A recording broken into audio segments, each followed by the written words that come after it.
Hello, everyone, and welcome to the Barrens Chat podcast. I'm Sod, and with me tonight is my co-host Guck. This is a podcast about World of Warcraft by two guys who play it.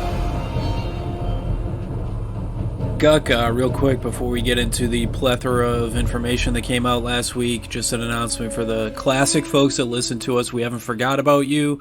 AQ40 is releasing 2 weeks from the drop of this episode, and I mean, there's really not much other content going on in classic, so sorry that we've been neglecting you. But I mean, overall, just a quick brief hit on retail, Guck. I mean, I think we had a pretty successful week in WoW. How'd the games go? How'd the dungeons go? The raids? Any updates? Yeah, we hit retail pretty hard this week. A lot of Mythic Plus grinds, a lot of doing the Echoes of Ny'alotha for catch-up stuff, which really just translates to running as many keys as you can outside of your standard, weekly roundup of, your cache, the raid, doing whatever sort of weekly lockouts you have. So yeah, I mean, we've been pretty hard in the retail world. For Classic, the announcement, I guess, that we got letting us know that July 28th, in 2 weeks, that we'd be getting Phase 5, is, it has been well received. I've seen, at least on our server, Crom Crush, and I'm sure this is prevalent all over the place, particularly in the large, massive servers, Herod, Fairlina, etc. Essentially spreadsheets where guilds will all share what they have stockpiled, and there seems to be a really good system in place that the community has kind of adapted, just doing a shared spreadsheet, and the guilds that are on the server will say, okay, we have this much of, whatever, spotted yellowtail or wool or whatever it is for the turn-ins. And I think by this point, most servers have their turn-ins already set up to 100%, so that when the 28th arrives, these guild banks will just empty their contents into the turn-ins. I think at this point, people have also been grinding the rep to the point where they already have the Cenarian Circle rep that they need. And I'm expecting on the 28th, especially on the big servers, we see the turn-in complete. We see the Scepter of the Shifting Sands get completed, just from 40 plus people all contributing on getting those bug fragments.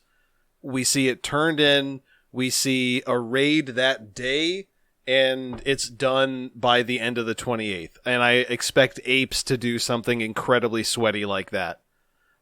So for those of you who are getting into Classic, I noticed that there's a lot of people just getting into it. You can still run ZG. That's going to be a great way to get some filler gear. If you're not really raiding, you can do that in a pug. And when we get AQ20 is actually a really good way for you to get catch-up gear that will be better than most of the other content. So if you're someone who came in late and you don't necessarily want to do all of the attunement stuff that you need, particularly for Onyxia, you almost don't have to at this point. If you can find a group for ZG to get geared enough to run AQ20, maybe find a guild that's got BWL on farm and go through BWL a few times, it's a pretty good time to get into Classic, I would say, especially now because you'll have a couple weeks to get geared up, and then when AQ20 is unlocked on your server, you'll be able to run that for even better loot. So Classic does seem to be in a relatively healthy place, especially coming off of all these bans.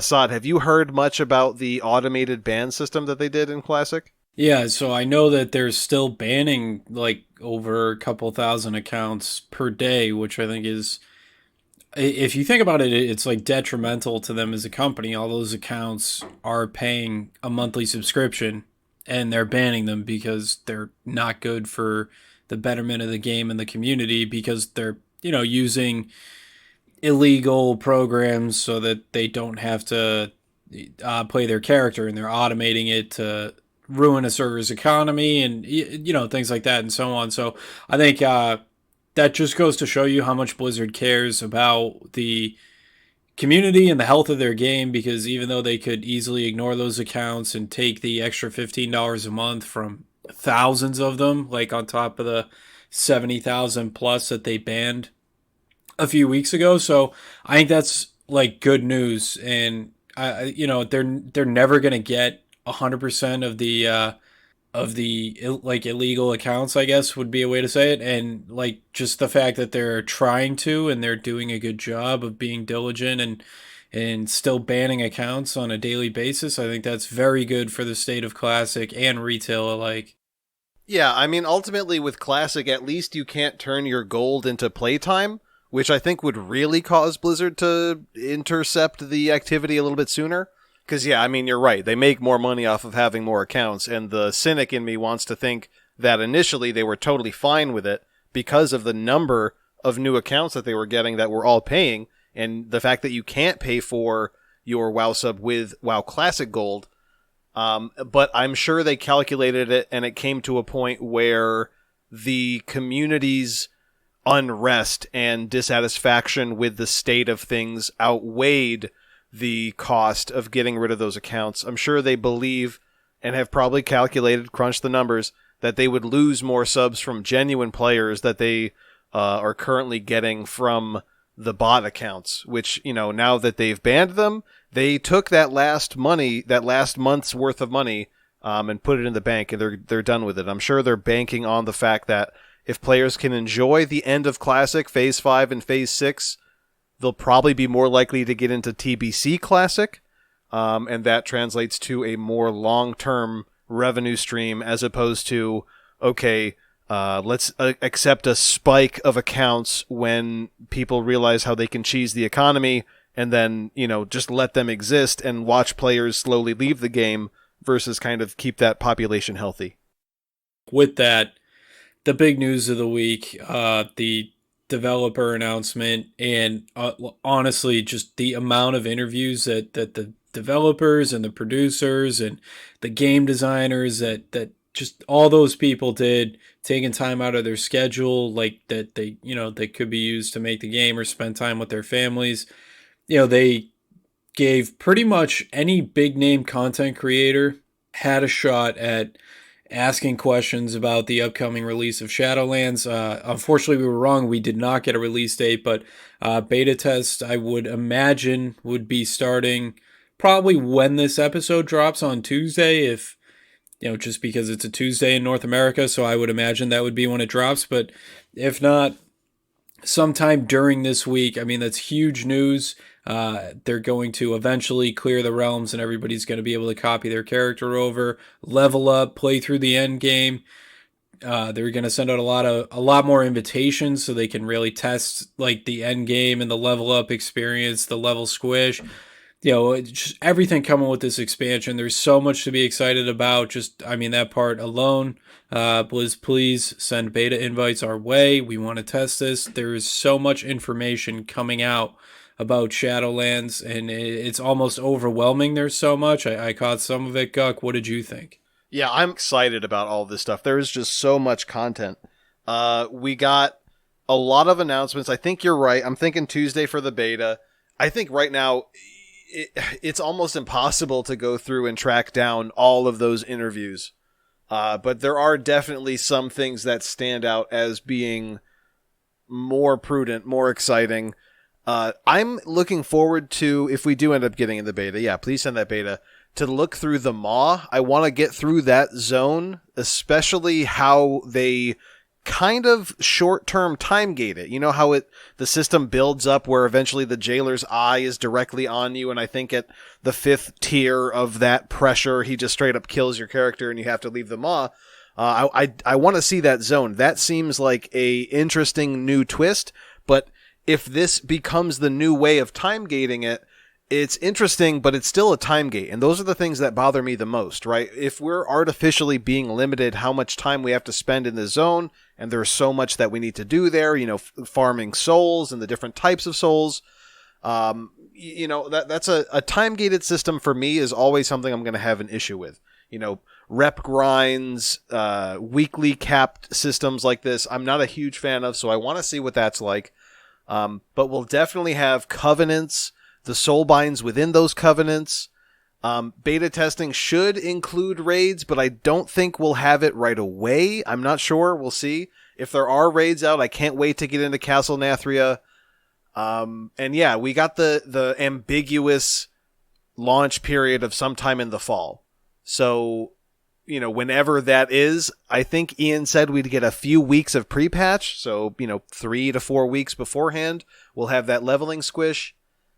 But yeah, there's just so much to look forward to. I think right now, obviously it's printed on the side of the deluxe edition. If you buy the physical edition of Shadowlands, the Covenant system is the flagship bolted on system.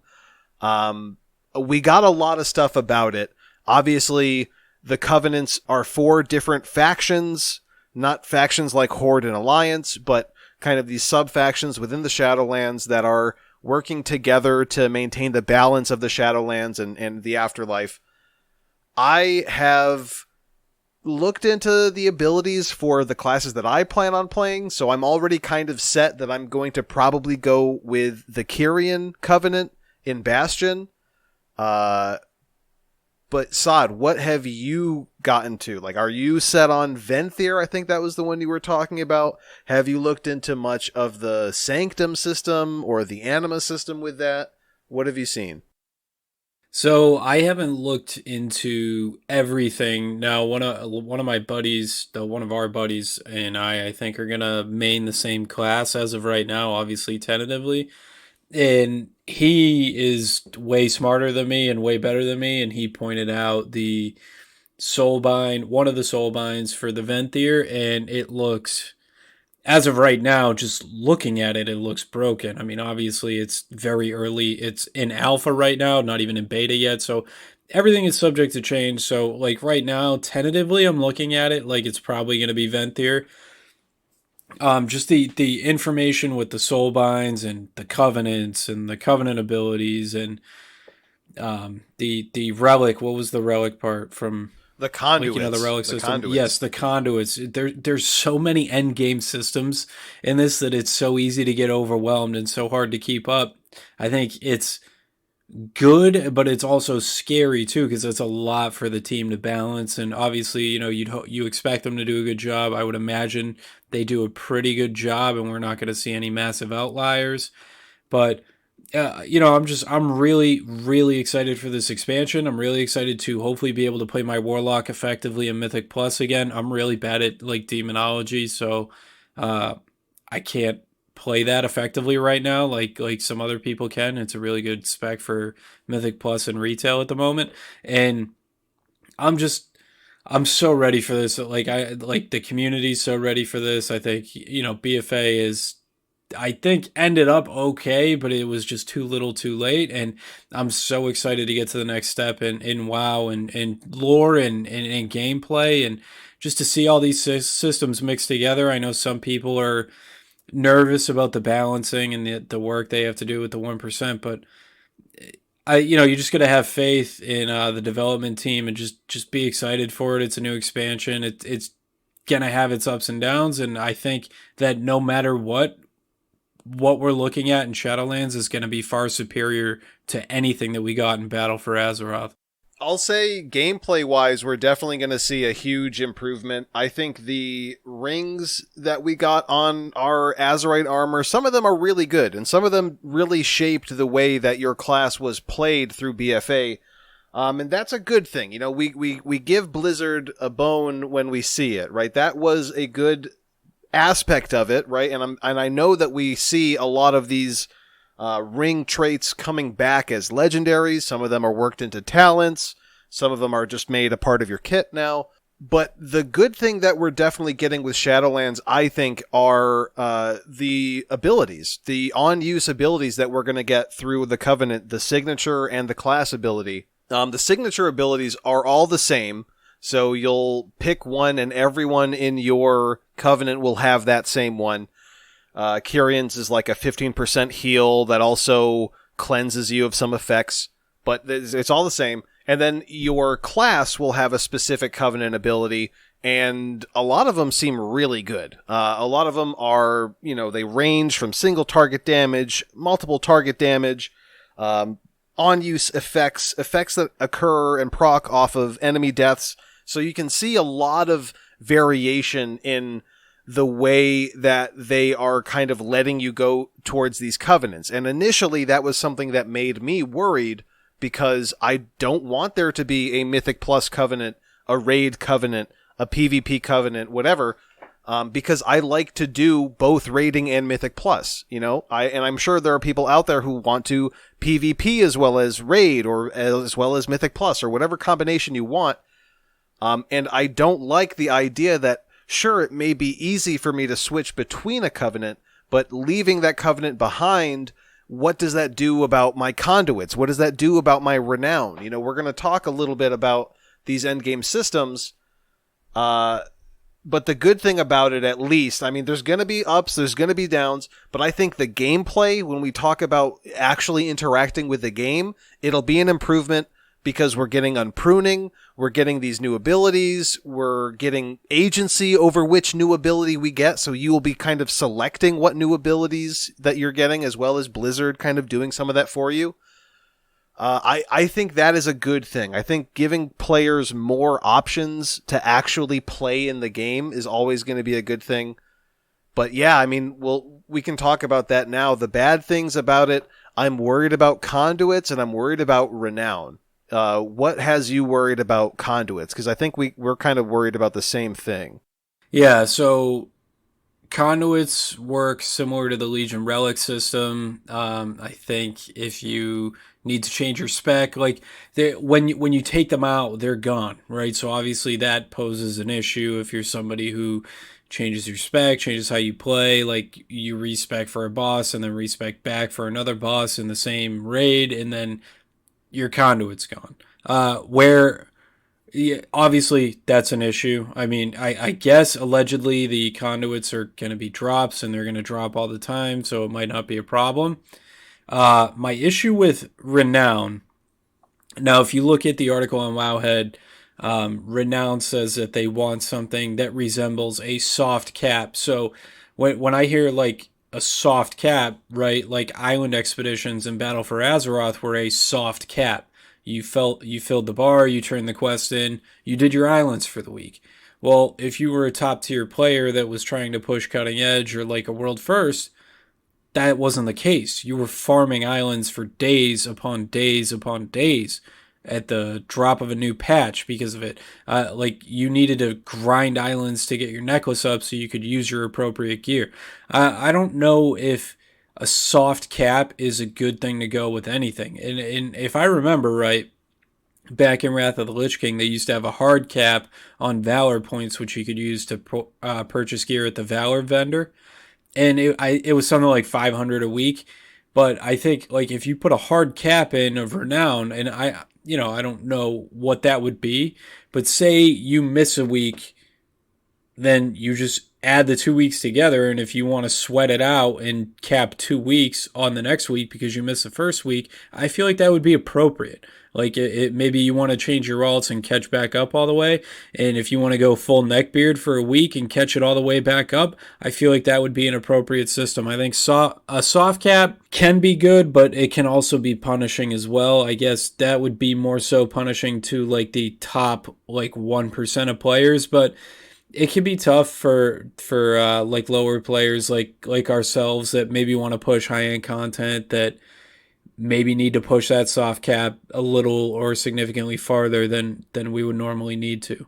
Yeah, there's a lot there, right? So with the conduits, the fact that replacing them is going to destroy them is bad, but they did say that conduits won't be exactly like relics in the way that relics competed with other items on loot tables.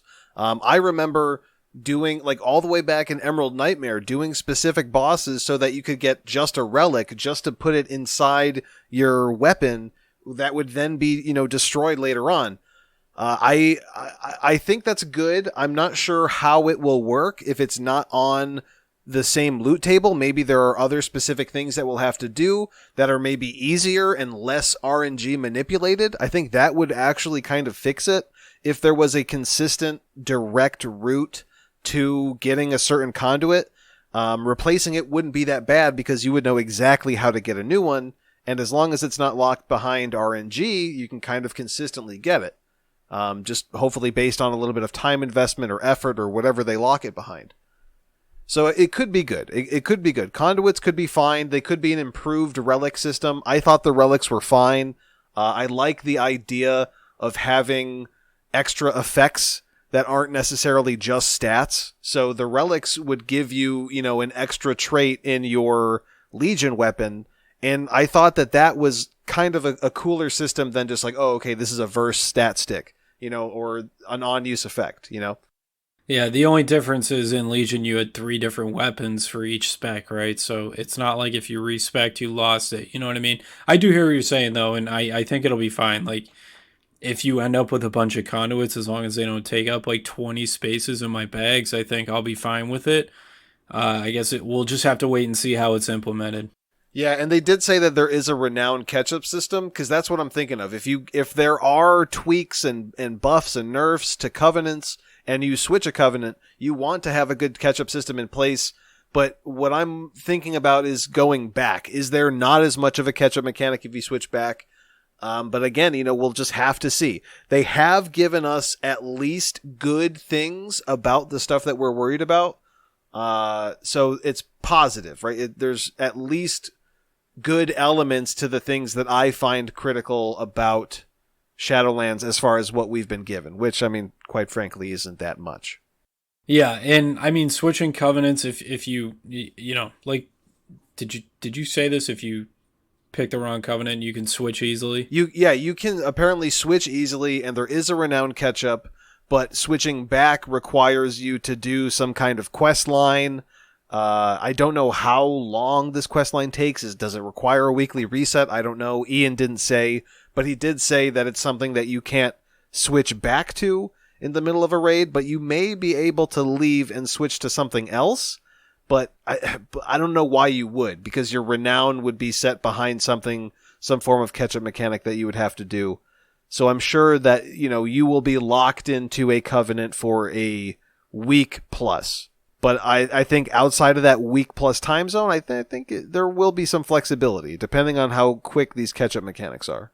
Yeah, so I probably not the end of the world if you pick the wrong covenant in the first week and maybe you need to switch. I think that'll be fine. But honestly, I think if you are thinking about switching, maybe wait till the raid tier drops and see how your covenant is performing. Yeah, I would say, and I plan on doing this, hoard your conduits until you get to the point where, we're, a week before the raid, or the raid comes out and there's been enough PTR testing that you know where you want to go, and then commit with that, because we still don't know exactly enough about the conduits. And then at that point you'll be kind of gambling on your renown. Hopefully the soulbind that you picked initially stays the one that works for you. I think we've talked about a lot of the big stuff. I talked about the Maw a little bit. We've talked about covenants. The conduits and the renown systems are, whatever.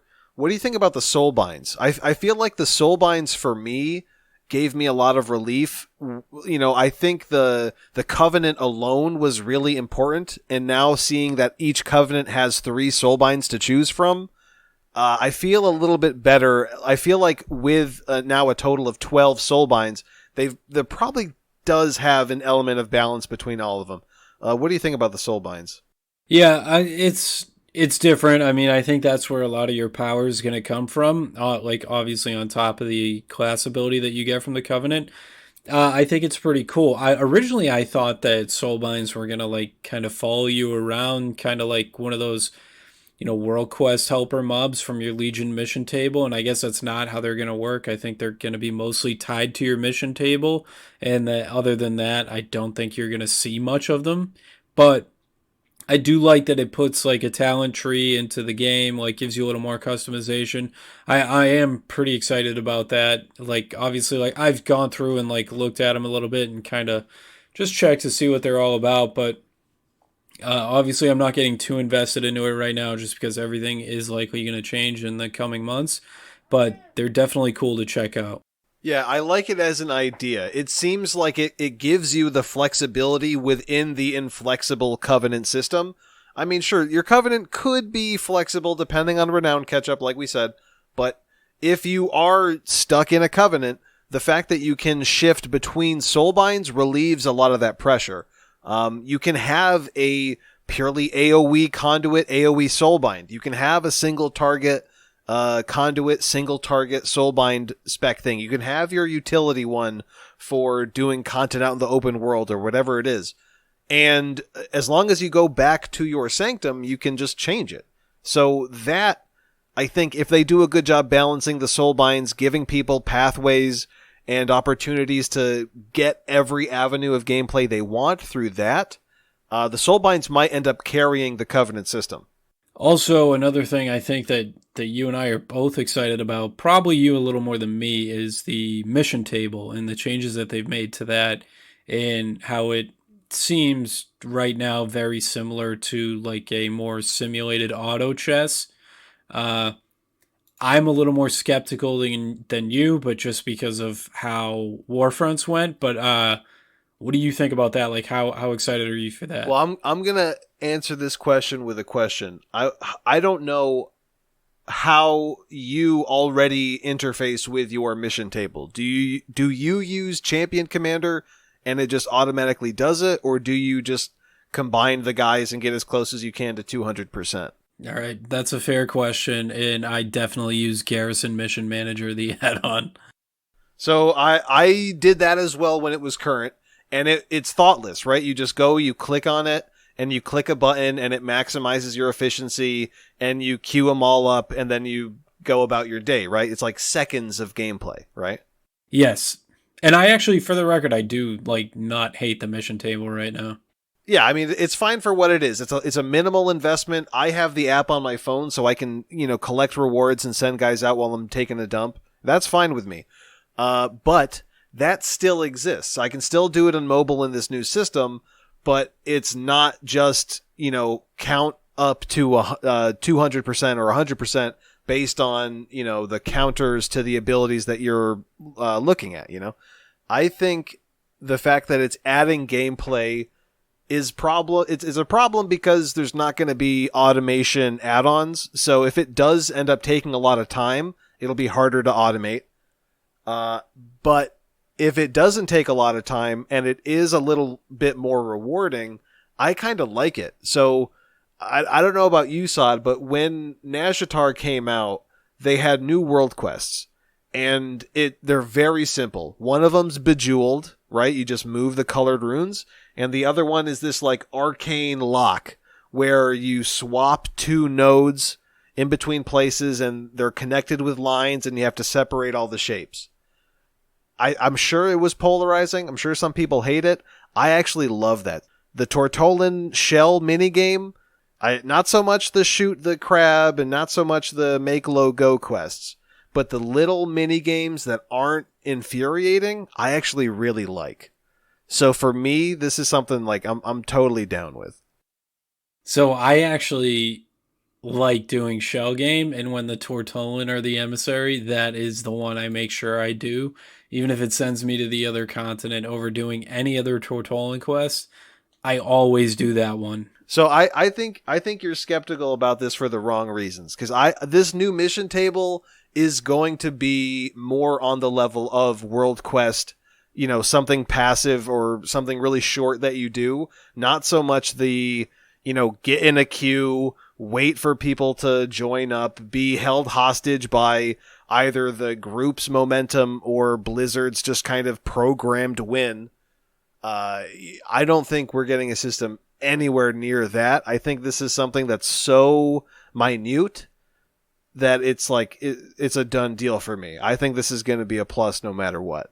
Yeah, and I do like auto chess and just the overall system setup. I did watch, I think it was Preach mess around with it a little bit, and it did look cool and unique to kind of set up like what a WoW party would be like and have them like go at the mission. And I also think it would be cool to see like maybe raids go in there too as well. Like you see like a 10 or a 20 man raid that you have to send out to complete a mission or down a boss. I think that could be a cool way to customize it and put like, a WoW flavor onto it. I think that'd be really cool. I'm hoping that if it is like the mission table, it seems like it would be something that you kind of set it and forget it, and then you come back later to collect the reward, and this is a way that they kind of pace it. But they might do something else. They may keep it kind of active, and you have a choice of like staying there and watching it, and maybe it'll play through faster. But there's a limit to the number of missions you can send in a day. They only populate a certain number on a list or something. I'm hoping that there's both, because I know there's going to be situations where I'd rather just, quickly build a team that I'm like, yeah, that's good enough, send it and go do something else. Then there may be other times where, I really want that reward. So I want to like micromanage maybe and adjust and move my position and stuff like that turn by turn, like you can in auto chess. But I mean, we'll see. We'll have to wait and see. And I think that's it for the week. There's still so much more information out there. Like, it's obviously like we're gonna have more time to digest it all this week. Like, between all the interviews that they had, obviously the announcement, which was very basic and like vanilla, and they got into a lot more details and whatnot throughout all the interviews. I think there's something like 16. I think Wowhead has a list of the interviews, and you can watch them. And Taliesin and Evitel, I believe, put a bunch of the interviews or links to them on their YouTube channel. So I would suggest, if you're interested in it all, checking it out. And obviously, like Guck and I are going to do the same throughout the week. I'm definitely going to probably watch all 16 at some point. I've already watched a handful. Just overall, just great stuff coming out from the development team and the community managers. Just overall, could not be more excited right now. Like, and even like the guys that we play retail with right now that are still having fun in the game. It's just, everybody's thrilled. And I like, even people that aren't playing WoW right now and are skeptical, like, are very excited. To Blizzard, if anybody from Blizzard listens to this, thank you for all the hard work, especially with this tough time, everybody working from home. Obviously that's not easy, especially if you have kids, and keep up the good work. I cannot wait to enjoy this game.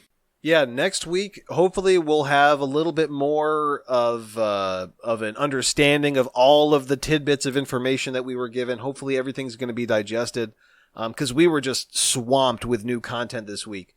I'm hoping next episode we'll get into a little bit of the new lore. We'll get into a little bit of Torghast. I think we'll have a better idea as to what is the week-by-week end game content, which is really the stuff that occupies most of our time, and I'm assuming most of your time as a listener. So yeah, stay tuned for that. Next week we're going to have another just wealth of Shadowlands content. The week after, we're going to be moving into a little bit of Classic. The release won't happen when we record, but that episode will come out release day. So the week after, I mean, I'm expecting to see Cleared AQ. We'll talk about that. We'll talk about a lot of stuff coming. But, I mean, buckle in. This is Shadowlands time. We got a ton of stuff that we are all excited to bring you. As always, check us out on our website, barrenschat.podbean.com. You can hit us up on Twitter, at barrenschatpod, at SaudiLOL, or at GuckyMan. And we appreciate you guys listening as always, and we will see you in the next one.